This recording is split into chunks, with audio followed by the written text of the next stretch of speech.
what you choose to do when you're younger does not necessarily impact what happens to you later on in life. I think that if you were not sure about what you wanted to do, that choosing an engineering apprenticeship or a manufacturing apprenticeship would be just a great place to start, right? You can always do the work experience, and if you don't enjoy it, then you just don't have to carry on. I would say that the most valuable thing I've gained from this experience is possibly even just,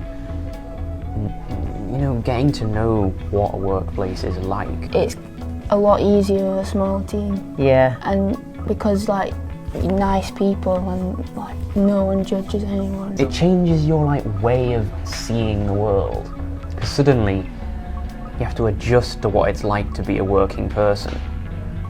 My attitude has changed a lot since I've worked here. Around the house, I don't know, I'm not bothered about doing jobs anymore.